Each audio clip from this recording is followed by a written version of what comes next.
Very good morning. Welcome to Business Plus. Right, last week markets మనం చూస్తే శుక్రవారం Sensex and Nifty లాభాల్లో ముగిశాయి. సెన్సెక్స్ 276 పాయింట్ల లాభంతో 24954 దగ్గర క్లోజ్ అయింది. అలాగే నిఫ్టీ కూడా 7604 దగ్గర క్లోజ్ అయింది 92 పాయింట్ల లాభంతో. సో ఈ వీక్ ఓవరాల్ గా 3 డేస్ మాత్రమే ట్రేడింగ్ ఉంటుంది. మండే, ట్యూస్డే, వెన్స్డే మాత్రమే స్టాక్ మార్కెట్స్ ఓపెన్ లో ఉంటాయి. సో లాస్ట్ వీక్ సెక్టర్స్ ఎలా పెర్ఫామ్ చేస్తాయి, లాస్ట్ వీక్ మార్కెట్స్ గురించి అండ్ ఈ రోజు మార్కెట్ ఎలా ఉండబోతుందని వివరాలు మనం అనలిస్ట్ అడిగి తెలుసుకుందాం. ఇవాళ మన స్టూడియోలో ఉన్నారు అనిల్ గారు, అలాగే మధుకర్ గారు. గుడ్ మార్నింగ్ అండి. గుడ్ మార్నింగ్ అనిల్ గారు. అదే నిన్న లాస్ట్ వీక్ మార్కెట్స్ అంతా చూస్తే ఏ విధంగా అనిపించింది, మీ అనాలిసిస్ ఏంటి? లాస్ట్ వీక్ మార్కెట్స్ ఒక కన్సాలిడేషన్ నుంచి బయట ఉన్నట్టు కనిపిస్తుంది. నిఫ్టీ 7600 అబోవ్ క్లోజ్ కావడం ఒక గుడ్ సిగ్నల్గా భావించవచ్చు. అయితే లాస్ట్ వీక్ గ్లోబల్ మార్కెట్స్ అన్ని ర్యాలీ కావడంతో మన మార్కెట్స్ కూడా లాభపడ్డాయి. ఎక్సెప్ట్ నెకాయ్ అండ్ ఫ్రాన్స్ ఇండెక్స్ తప్ప మిగిలిన గ్లోబల్ ఇండిసెస్ అన్నీ ర్యాలీ చేసాయి లాస్ట్ వీక్. సో అదే ట్రెండ్ మన మార్కెట్ల పైన కూడా కొనసాగింది. అయితే లాస్ట్ వీక్ చైనీస్ ఇండెక్స్ చూస్తే 6.6% లాభపడింది. అదేవిధంగా కమోడిటీస్ కూడా ర్యాలీ అయ్యాయి. Base metals and precious metals అన్నీ కూడా ర్యాలీ చేసాయి లాస్ట్ వీక్. అది కమోడిటీస్ విషయానికి వస్తే క్రూడ్ 5% ర్యాలీ అయింది లాస్ట్ వీక్. వీటి ప్రభావంతో మన మార్కెట్స్ లాభపడ్డాయని చెప్పవచ్చు. అదేవిధంగా federal reserve status quo maintain చేయడం అనేది వడ్డీ రేట్ల విషయంలో అది కూడా గ్లోబల్ మార్కెట్స్ని ఉత్సాహపరిచింది. దాని ట్రెండ్తో మన మార్కెట్లు లాభపడ్డాయని చెప్పొచ్చు. అదేవిధంగా ఎఫ్ఐఎల్ కొనుగోళ్లు కూడా లాస్ట్ వీక్ బాగా మెరుగుపడ్డాయి. 3340 కోట్ల నికర కొనుగోలు జరిపారు ఎఫ్ఐఎల్. దానివల్ల banking and capital goods stocks మెరుగయ్యాయి. Banking index and capital goods index 3% above లాభపడింది. అదేవిధంగా oil and gas and FMCG sector stocks కూడా బయింగ్ కనిపించింది. ఈ వీక్ మార్కెట్ విషయానికి వస్తే ఇది ఒక కన్సల్టేషన్ కొనసాగవచ్చు. ఎందుకంటే ఈ వీక్ షార్ట్ వీక్, 3 డేసే పనిచేస్తాయి markets. 24th and 25th holidays ఉన్నాయి. సో దీని దృష్ట్యా కొంత స్లగిష్నెస్ కొనసాగే అవకాశం ఉంది. అయితే 7600 అబోవ్ సస్టైన్ అయ్యే అవకాశం కూడా కనిపిస్తుంది. రైట్, మధుకర్ గారు, మార్కెట్స్ చూస్తే ఒకసారి మనం 7700కి చేరే అవకాశం ఉంది అని అంచనాలు వినిపిస్తుంది. సో ఎంతవరకు ఇది పాసిబిలిటీ ఉంది? 7700 కాదండి, ఇంకా హయ్యర్ కూడా పాసిబిలిటీ ఉంది. ఇప్పుడు 76 అబోవ్ సస్టైన్ కాగలిగితే మనం 8000 రీచ్ కావడానికి ఛాన్సెస్ చాలా ఉన్నాయి. అంటే ఇక్కడ నుంచి ఇంకొక 400 పాయింట్స్ ర్యాలీ ఉంటుంది. అంటే ఇమీడియట్ కాకపోవచ్చు, mostly by next month first వీక్లో కానీ అట్లా. ఈ ఎక్స్పైరీలోనే అని చెప్పట్లేదు, బట్ ఛాన్సెస్ అయితే ఉన్నాయి. ఎందుకంటే ఒక పాజిటివ్ మూడ్లోకి వచ్చాయి. అన్లెస్ ఇంకా ఎవరైనా ఇఫ్ సంబడి స్పైల్స్ దిస్ పార్టీ అంటే ఏదైనా న్యూస్ కానీ ఏదైనా అవుతే అప్పుడు చెప్పలేం. కానీ 7600 అబోవ్ ఈ రోజు సస్టైన్ అవుతే ఇంకా ఇక్కడ నుంచి ఇంకొక 400 పాయింట్స్ కూడా మనం ఎక్స్పెక్ట్ చేయొచ్చు. అయితే మీరు లాస్ట్ వీక్ చెప్పినట్లు మేజర్ ట్రెండ్ బుల్ ట్రెండే ఉంది అన్నారు కదా. రైట్. సో ఆ బుల్ ట్రెండ్ ఇప్పుడు మైనర్ అండ్ మేజర్ రెండింటిగా మారిపోయింది అనుకోవచ్చు. Major trend bearish trend. అంటే ఇది మేజర్ ట్రెండ్లో వచ్చిన అప్సర్జ్. ఇది ఎక్కడి వరకు సస్టైన్ అవుతుందని చెప్పలేము. అంటే major minor anybody can find out. Moving average 200 కింద ఉన్నంత కాలం ఇట్స్ అ బేరిష్ ట్రెండే. ఇంకా మనం మూవింగ్ యావరేజ్ 200 క్రాస్ కాలేదు. ఒకవేళ ఇప్పుడు నేను అనే 400 పాయింట్స్ ర్యాలీ వచ్చి 8000 అబోవ్ సస్టైన్ అవుతే డెఫినెట్గా మళ్ళీ బుల్లిష్ కావడానికి ఛాన్స్ ఉంది. బుల్లిష్ ట్రెండ్లో ఏమవుతుందంటే హిస్టారికల్ హైస్ బ్రేక్ అవుతూ ఉంటాయి. నెక్స్ట్ హిస్టారికల్ హై మనకు 9200 లెవెల్స్లో ఉంది. అంత దూరం ఇప్పుడే వెళ్ళకపోవచ్చు. మోస్ట్లీ ఈ ఇయర్ ఎండ్ కానీ నెక్స్ట్ ఇయర్ ఫస్ట్ క్వార్టర్లో కానీ వెళ్ళగలిగితే that will be a good bull trend. Okay Anil గారు, సెక్టార్స్ వైస్ ఒకసారి మనం చూస్తే లాస్ట్ వీక్ బాగా పెర్ఫామ్ చేసిన సెక్టార్స్ ఏంటి? Capital goods and banking sectors బాగా పెర్ఫామ్ చేశాయి. Oil and gas and IT sectors కూడా, FMCG స్టాక్స్ కూడా బాగా పెర్ఫామ్ చేశాయి. అయితే కమోడిటీ స్టాక్స్ కూడా ర్యాలీ కనిపించింది last week. Sugar stocks and cement stocks rally కనిపించింది. ఆ సెక్టర్లో ఉన్న మేజర్ స్టాక్స్ అన్నీ బాగా పెరిగాయి. అదేవిధంగా స్టీల్ స్టాక్స్ కూడా లాస్ట్ వీక్ బాగా పెరిగాయి. టాటా స్టీల్ కూడా పెరిగింది. సో ఈ వీక్ కూడా ఈ సెక్టర్స్ పెర్ఫామ్ చేసే అవకాశం కనిపిస్తుంది. ఓకే అండి, ఫస్ట్ కాల్ చూద్దాం. రవి వర్మ నెల్లూరు నుంచి లైన్లో ఉన్నారు. గుడ్ మార్నింగ్ అండి. Good morning madam. చెప్పండి. Apollo tyres, Ashok Leyland present market లో బయట. Apollo tyres and Ashok Leyland. Okay, right. Long term వ్యూతోనా short term trading? 3 years view. 3 years అయితే మీరు డెఫినెట్గా బై చేయొచ్చు. షార్ట్ టర్మ్లో ట్రేడర్స్ కూడా ఈ టైంలో స్టాక్స్ కొనవచ్చు. 7600 లెవెల్స్ని వాచ్ చేసుకోవాలి. నేను ఇందాక చెప్పినట్టుగా 7600 బ్రేక్ కానంత వరకు ఇంకొంచెం అప్ సైడ్ ఉంది. అప్ సైడ్ని క్యాష్ చేసుకోవచ్చు. ఒక స్టాప్ లాస్ పెట్టుకొని ట్రేడ్ చేయండి. లాస్ట్ వీక్ ఫ్రైడే బ్యాంకింగ్ బాగా పెర్ఫామ్ చేసినట్లుంది. సో బ్యాంకింగ్ పై ఎలాంటి వ్యూతో ఇక ముందు ఉండే ఈ వీక్ ఎలా ఉండే అవకాశం? డెఫినెట్గా బాగానే ఉంటుంది. అంటే నేను ఎప్పుడు చెప్తా ఉంటాను, వితౌట్ బ్యాంక్స్ పార్టిసిపేషన్ నిఫ్టీ పైకి వెళ్ళడం అనేది మ్యాథమెటికల్గా పాసిబుల్ కాదు. అన్లెస్ బ్యాంక్స్ పైకి వెళ్తే తప్ప నిఫ్టీ పైకి వెళ్ళదు. సో ఇప్పుడు నిఫ్టీ అప్ సైడ్ ఉంది అంటే అర్థం ఏంటంటే బ్యాంక్స్ కూడా వెళ్తాయని. బట్ డిస్క్లైమర్ ఉంది, అన్ని బ్యాంకులు కావు, మంచి బ్యాంక్సే తీసుకోవాలి, ఫ్రంట్ రన్నర్స్ తీసుకొని వాటిలో ఇన్వెస్ట్ చేయాలి. షార్ట్ టర్మ్లో కూడా ట్రేడ్ చేయొచ్చు, లాంగ్ టర్మ్ కూడా తీసుకోవచ్చు. ఓకే, టెక్నికల్ లెవెల్స్ గురించి అనిల్ గారు. నిఫ్టీ 7600 అబోవ్ సస్టైన్ అయ్యే అవకాశం ఉంది. అది దాటితే 2 రోజులు అక్కడ సస్టైన్ అయ్యి అది దాటితే ర్యాలీ వచ్చే అవకాశం ఉంది. 7700 వరకు కూడా వెళ్ళే అవకాశం ఉంది. కిందికి వస్తే 7500లో సపోర్ట్ తీసుకునే అవకాశం అనిపిస్తుంది. ఓకే అండి, నెక్స్ట్ కాలర్ పట్టాభి కర్ణాటక నుంచి నెలలో ఉన్నారు. గుడ్ మార్నింగ్ అండి. హలో సార్, చెప్పండి పట్టాభి గారు. చెప్పండి. ఈ రేట్లో డెత్ సెంటిమెంట్ 3 ఇయర్స్ ఇస్తే తీసుకొచ్చాను. ఓకే, అంటే లాంగ్ టర్మ్లో సిమెంట్ స్టాక్స్ కన్నా వేరే ప్రిఫర్ చేయండి. అంటే సిమెంట్కి డిమాండ్ ఉన్నా సరే అంతగా చేయట్లేదు, లాంగ్ టర్మ్లో అయితే చేయట్లేవు. You better go for pharma, లేకపోతే ఆటోమొబైల్ కానీ, బ్యాంక్ కానీ. నాన్ బ్యాంకింగ్లో కూడా బాగున్నాయి, బజాజ్ ఫైనాన్స్ లాంటివి చాలా బాగా పర్ఫామ్ చేస్తున్నాయి, ఎల్ఐసి హౌసింగ్ లోన్ లాంటివి. సో అలాంటి వాటికి ప్రిఫర్ చేయండి, సిమెంట్కు లాంగ్ టర్మ్ వద్దులేండి. అంటే సిమెంట్ స్టాక్స్ విషయానికి వస్తే నిన్న మనం ఫ్రైడే ర్యాలీ చూసాం మనం. డెక్కన్ సిమెంట్స్ అనేది ఫండమెంటల్గా స్ట్రాంగ్ కౌంటర్, ఈపీఎస్ బాగుంది, అదేవిధంగా డివిడెండ్ పే చేసే కంపెనీ. దీన్ని షార్ట్ టర్మ్లో మీరు ట్రేడ్ చేసుకోవచ్చు. అదేవిధంగా సిమెంట్ స్టాక్స్ విషయానికి వస్తే పర్టికులర్గా ACC, Ambuja cement and UltraTech cement volumes jump అయ్యాయి, టెక్నికల్గా బాగా ఉన్నాయి. వీటిలో ఈ ఫ్రంట్ లైన్ స్టాక్స్లో మీరు బై చేసుకోవచ్చు. రైట్ మధుకర్ గారు, కమోడిటీస్ విషయానికి వస్తే gold and silver precious metals పై మీ కామెంట్. అంటే ఇప్పుడు కొద్దిగా డౌన్ సైడ్ రావడానికి సిగ్నల్ ఉన్నా సరే అంతగా డౌన్ సైడ్ అయితే కనబడట్లేదు. ఎవరైతే షార్ట్ పొజిషన్స్ ఇనిషియేట్ చేశారో కొద్దిగా టైట్ స్టాప్ లాస్తోనే మెయింటైన్ చేయడం బెటర్. మళ్ళీ ఒకవేళ రివర్సల్ వస్తే షార్ట్స్ క్లోజ్ చేసుకొని లాంగ్స్ పొజిషన్ ఇనిషియేట్ చేసుకోవాలి. ఓకే అండి, నెక్స్ట్ కలర్ రాజేష్ హైదరాబాద్ ఛానల్లో ఉన్నారు. గుడ్ మార్నింగ్ అండి రాజేష్ గారు, చెప్పండి. ఇందులో మేము వచ్చి 13 రూపీస్ 70 పైసలో తీసుకున్నామండి. ఓకే, అది ఎట్లా ఫర్దర్ అంటే ముందుకెళ్ళే అవకాశాలు ఉన్నాయా, లేదా ఎగ్జిట్ కమ్మంటారా? సుజలాన్ రైట్, సుజలాన్. చాలా మందికి Suzlon and GMR favourite shares అండి. ఎందుకంటే ఇవి ఒకప్పుడు చాలా బాగా పర్ఫామ్ చేశాయి. ఇవి కొనని వాళ్ళే ఉండరేమో, ఎందుకంటే రోజు అప్ సైడ్, ఇంకా ఇందులో డౌన్ అనేది ఉండదు. ఈ రోజు కొంటే రేపు పెరగాల్సిందే, ఎల్లుండి మళ్ళీ పెరగాల్సిందే. అలాంటి షేర్స్ ఇవి. ఎందుకంటే ఒక రియల్ ఎస్టేట్ భూము ఆ టైంలో ఉన్న వీటి వల్ల ఇవన్నీ పెరిగాయి తప్ప వాటికి అంత ఫండమెంటల్గా అంత స్ట్రెంత్ లేదు.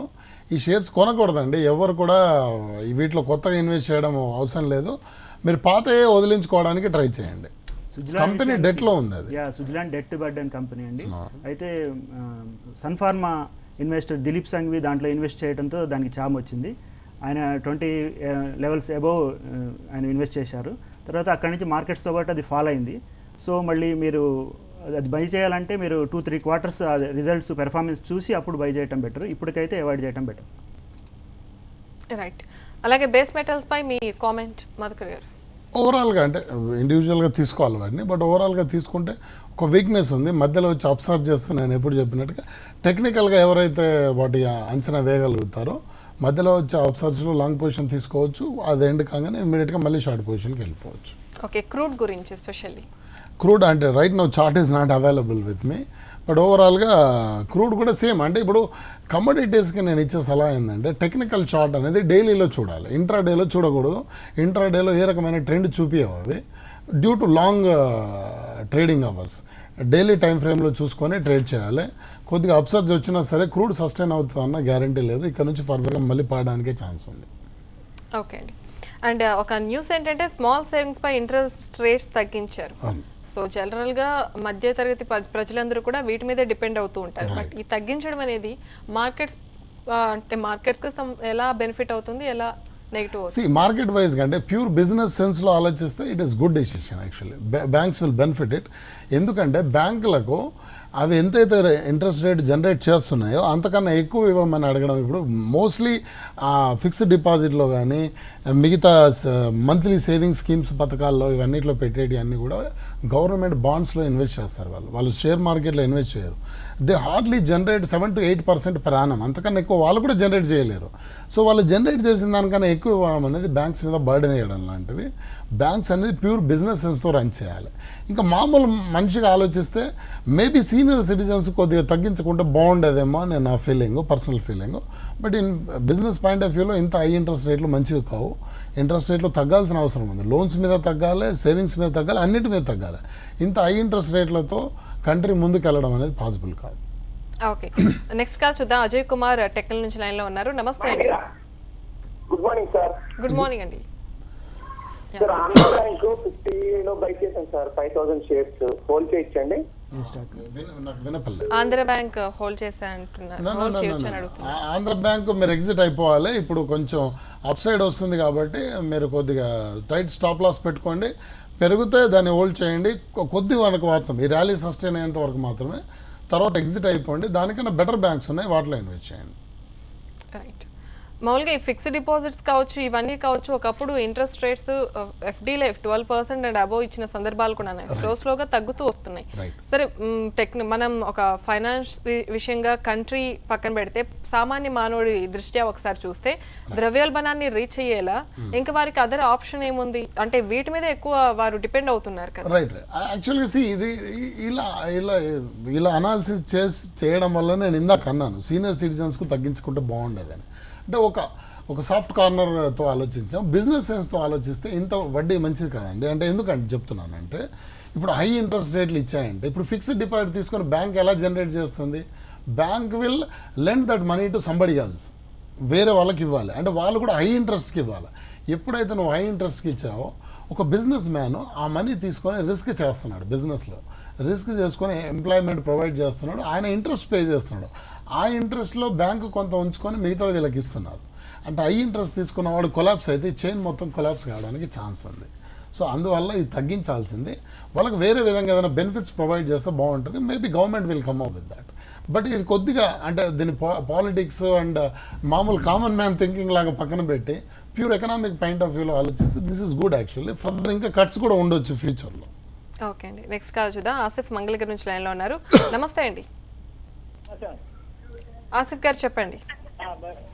రిలయన్స్ కమ్యూనికేషన్స్ ఐడియా ఈ రిలయన్స్ కమ్యూనికేషన్సా? ఒక పెరగడానికి కారణం చెప్పండి సార్. అన్ని మార్కెట్లో అన్ని పెరుగుతున్నాయి, ఇది ఒకటి పెరగట్లేదు. ఆర్కమ్ ఒకటి రిలయన్స్ కమ్యూనికేషన్స్. టెలికామ్ స్టాక్స్ కొంచెం ప్రెజర్లో ఉన్నాయండి. రిలయన్స్ జియో అనేది ఎంటర్ అవుతుంది మార్కెట్లో. రిలయన్స్ జియో ఎంటర్ అవుతే మొత్తం డిస్టర్బ్ అయిపోతుందన్న అంచనాలు ఉన్నాయి. సో బిగ్ ప్లేయర్ ఒకటి ఎంటర్ అవుతుంది కాబట్టి ఈ టెలికామ్ సెక్టర్లో మార్పులు జరిగే అవకాశం ఉంది. సో దాని దృష్ట్యా టెలికామ్ స్టాక్స్ అన్నీ ప్రెజర్కి లోన్ అవుతున్నాయి. ఐడియా కానీ తర్వాత ఎయిర్టెల్ కానీ ఈ స్టాక్స్లో పెద్దగా ర్యాలీ రావట్లేదు. సో మీరు ఆ సెక్టర్ మినహాయించి వేరే సెక్టర్లో ఎంటర్ కావడం బెటర్. నెక్స్ట్ ప్రసాద్ రావు విశాఖపట్నం నుంచి లైన్లో ఉన్నారు. హలో హలో ప్రసాద్ రావు గారు, మీ టీవీ వాల్యూమ్ మ్యూట్లో పెట్టండి, చెప్పండి. ఓకే మేడం, ఇప్పుడు ఇంట్రెస్ట్ రేట్లు తగ్గించారు కదండి. అవును. మరి దానికి సీనియర్ సిటిజన్స్ వీళ్ళందరూ చాలా మటుకు దాని మీద ఆధారపడి ఉన్నారు కదండి. మేము ఏదో కొంత డబ్బు దాచుకుని లాస్ట్ లో దాని మీద డిపెండ్ అయ్యి బ్రతకాలనుకున్నప్పుడు తగ్గించేస్తే ఎలా అండి? రైట్ సార్, నేను ఇందాక చెప్పాను యాక్చువల్గా అట్లీస్ట్ సీనియర్ సిటిజన్స్కు తగ్గించుకుంటే బాగుండేదేమో. మిగతాదైతే ఓకే అండి, ఎందుకంటే ప్యూర్ బిజినెస్ డెసిషన్ అది. కాకపోతే అంత ఎఫెక్ట్ ఉండకపోవచ్చు సార్. స్టిల్ పోస్ట్ ఆఫీస్లో కొద్దిగా హై ఇంట్రెస్ట్ రేటే ఉంది. మేబీ బ్యాంకులతో కంపేర్ చేసుకుంటే పోస్ట్ ఆఫీస్ బెటర్. నాకు తెలిసి పోస్ట్ ఆఫీస్ వీళ్ళు బ్యాంకుల్లో ఉన్న వాళ్ళు పోస్ట్ ఆఫీస్ని కన్సల్ట్ చేస్తే they can advise a good scheme. అంటే ఉన్నదానికన్నా కొద్దిగా తగ్గలేదు అనట్లేదు, బట్ అంత ఎఫెక్ట్ ఉండకపోవచ్చేమో. అదే వీటితో ఇంట్రెస్ట్ రేట్స్ విషయానికి వస్తే హై ఇంట్రెస్ట్ రేట్స్ రెజ్యూమ్ అనేది పోతుందని చెప్పాలన్నమాట. ఎందుకంటే డెవలపింగ్ కంట్రీ ఇండియా ఇదివరకు, ఇప్పుడు డెవలప్డ్ కంట్రీస్ అన్నీ చూసుకుంటే అమెరికా కానీ జపాన్ కానీ అన్ని నెగిటివ్ ఇంట్రెస్ట్ రేట్స్ ఉన్నాయి. ఈవెన్ యూరోప్లో కూడా నెగిటివ్ ఇంట్రెస్ట్ రేట్స్ ఉన్నాయి. బ్యాంకులో పెట్టుకుంటే వాళ్ళకి ఏం రాదనమాట, నెగిటివ్ ఇంట్రెస్ట్ పడుతుంది. సో అదేవిధంగా ఇండియా కూడా డెవలప్ అవుతుంది కాబట్టి ఇక్కడ ఇండస్ట్రీ వర్గాలకు ఎక్కువ నిధులు అవసరం కాబట్టి వడ్డీ రేట్లు తగ్గించాలన్న ఎప్పటి నుంచో ఉంది. అదేవిధంగా ఇన్ఫ్లేషన్ కూడా తగ్గింది కాబట్టి బ్యాంకింగ్ వడ్డీ రేట్లు కూడా ఇంకా ఫర్దర్గా తగ్గే అవకాశం కనిపిస్తుంది. ఇదంతా developed economy and developing economy, దీనిలో వచ్చే మార్పులన్నీ అర్థం చేసుకోవాలి మనం. అదేవిధంగా మీకు ఇంట్రెస్ట్ రేట్ దీంట్లో పెట్టే అవకాశం లేదు కాబట్టి ఇప్పుడు తగ్గుతున్నాయి కాబట్టి మీరు స్టాక్ మార్కెట్స్లో సిస్టమేటిక్ ఇన్వెస్ట్మెంట్ పద్ధతిలో చేసుకోవచ్చు. అదేవిధంగా చాలా ఫండ్స్ ఉన్నాయి. ఆ ఫండ్స్ అన్నీ మనకు 20% రిటర్న్స్ ఇచ్చిన, లాంగ్ టర్మ్లో 20% రిటర్న్స్ ఇచ్చిన ఫండ్స్ కూడా ఉన్నాయి. మనకు బ్యాంకులోనైతే 7 to 9% వస్తుంది. అదే స్మాల్ సేవింగ్స్ స్కీమ్స్లో కూడా అదేవిధంగా తక్కువ ఇంట్రెస్ట్ రేట్ వస్తుంది, 8%, 9% వస్తుంది. అదే దీంట్లో అయితే మ్యూచువల్ ఫండ్స్లో అయితే మీకు 20% రిటర్న్స్ వచ్చే అవకాశం ఉంది. లాంగ్ టర్మ్లో మీరు సిస్టమేటిక్ ఇన్వెస్ట్మెంట్ పద్ధతిలో మంచి ఫండ్స్ ఎంచుకొని మీరు పెట్టుబడి పెడితే మంచి రిటర్న్స్ వచ్చే అవకాశం ఉంటుంది. రైట్, నెక్స్ట్ రవీంద్ర నెల్లూరు నుంచి లైన్లో ఉన్నారు. నమస్తే అండి. హలో సార్ నమస్తే. చెప్పండి. మంగళం డ్రగ్స్ బై చేయొచ్చు, అదాని ఎంటర్ప్రైజెస్ ఈ రేట్లో బై చేసుకోవచ్చా? ఓకే అండి. లాంగ్ టర్మ్ వ్యూతో ఉన్నారా, షార్ట్ టర్మ్ వ్యూతో ఉన్నారా? మంగళం డ్రగ్స్ ఫండమెంటల్లీ స్ట్రాంగ్ కౌంటర్ అండి. అయితే మార్కెట్స్లో ఇప్పుడు మనం ఫ్రైడే నుంచి చూసాం, మార్కెట్స్లో pharma stocks and pharma indices బాగా ఫాల్ అయింది. యుఎస్ఎఫ్డిఏ ఇష్యూస్ ఒకటి, అదేవిధంగా 345 కాంబినేషన్ డ్రగ్స్ను కేంద్ర ప్రభుత్వం నిషేధించిందనమాట. దానిపై ఇవాళ విచారణ జరిగింది. సో దీన్ని దృష్టిలో పెట్టుకుంటే ఫార్మా కౌంటర్స్ కొద్దిగా దూరంగా ఉంటాం బెటర్ షార్ట్ టర్మ్లో. తర్వాత మార్కెట్స్ మళ్ళీ దీనిపైన డిసిషన్స్ ఇవన్నీ క్లియర్ అయ్యాక మీరు ఫార్మా స్టాక్స్లో ఎంటర్ కావచ్చు. ఫండమెంటల్గా స్ట్రాంగ్గా ఉన్న ఫార్మా కౌంటర్స్లో ఎంటర్ కావచ్చు. రైట్, ప్రసాదరావు గారు మళ్ళీ లైన్లో ఉన్నారు. నమస్తే అండి. నమస్తే అమ్మా. నమస్తే అమ్మా. చెప్పండి. మేము సీనియర్ సిటిజన్స్ అమ్మా. మేము రిటైర్ అయిపోయిన తర్వాత ఏవో కొన్ని డబ్బులు వస్తున్నాయి, దాని మీద మేము బ్రతుకుతున్నాము. అది మరి ఇంట్రెస్ట్ తగ్గించేస్తే హౌ కెన్ యూ సర్వైవ్ అండి? మా డబ్బులతో పెట్టి మిగతా వాళ్ళకి లోన్స్ ఇచ్చి ఆ లోన్స్ వాళ్ళు ఏదో పాడు తీసేసి వాళ్ళు ఏదో మింగేసి 3 లక్షల కోట్ల రూపాయలు బయట అందరూ తినేసి. అయితే ఇక్కడ మీరు ఓన్లీ స్పెసిఫిక్గా మీ ఇంట్రెస్ట్ చూస్తున్నారు. అయితే గవర్నమెంట్ ఇంట్రెస్ట్ కూడా చూడాలి. గవర్నమెంట్ దాదాపు 4 లక్షల కోట్ల రూపాయలు స్మాల్ సేవింగ్స్ రూపంలో గవర్నమెంట్ దగ్గర ఉన్నాయి. దానికి ఇంట్రెస్ట్ గవర్నమెంట్ చెల్లించాల్సి వస్తుంది. ఇప్పుడు ఈ కొద్దిపాటి వడ్డీ రేటు తగ్గించడం వల్ల గవర్నమెంట్కి 4,000 కోట్లు ఆదా అవుతున్నాయి. దీన్ని సంక్షేమ రంగంలో వినియోగిస్తారనమాట.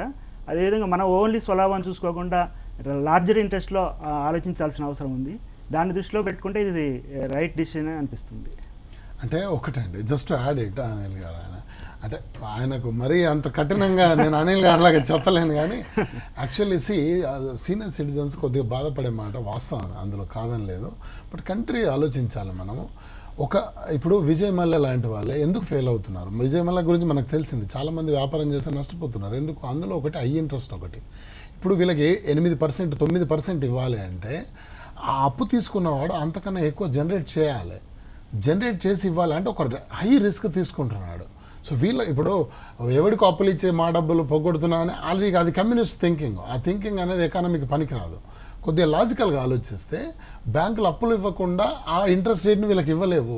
బ్యాంకుల్లో లాకర్లు పెట్టి తాళం వేస్తే 8% జనరేట్ కాదు. ఆ రిస్క్ తీసుకునేవాడు బయట ఒకడు ఉన్నాడు, వాడి వల్లే జనరేట్ అవుతుంది. అది మనం అర్థం చేసుకోవాలి. నేను ఇందాకే చెప్పాను, పోస్ట్ ఆఫీస్కి వెళ్తే మంచి స్కీమ్స్ ఉన్నాయి. ఈ రిటైర్ అయిన వాళ్ళు స్టాక్ మార్కెట్లో I don't advise them to invest, actually not even mutual funds. Retire అయిన వాళ్ళు డెఫినెట్గా పోస్ట్ ఆఫీస్ స్కీమ్స్, ఫిక్స్డ్ డిపాజిట్లను పెట్టాలి. దానికైతే వాళ్ళకి అడ్వైజ్ చేస్తారు. ఓకే, అనిల్ గారు, ఫైనలీ ఇవాళ మార్కెట్ పై మీ కామెంట్, అంటే ఎలా ఉండే అవకాశం ఉంది, ఎలా ఓపెన్ అయ్యే ఛాన్సెస్ ఉన్నాయి? మార్కెట్స్ ఒక కన్సల్టేషన్ మోడ్లోనే నడవచ్చు. అయితే 7600 అబోవ్ సస్టైన్ అయితే మార్కెట్స్లో ర్యాలీ ఉండే అవకాశం ఉంది. అయితే ఇవాళ sector specific and stock specific action ఉండే అవకాశం ఉంది మార్కెట్స్లో. ఐటీ స్టాక్స్ ఫర్దర్గా పెరిగే అవకాశం ఉంది.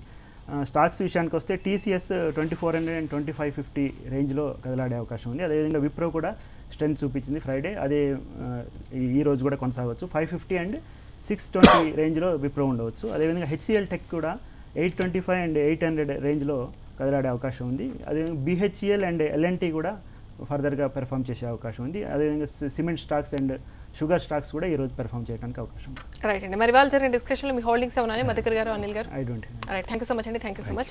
ఇది వాళ్ళ బిజినెస్ ప్లస్. మరిన్ని అప్డేట్స్తో రేపటి బిజినెస్ ప్లస్లో మళ్ళీ మీటుదాం. Till then keep watching HMTV.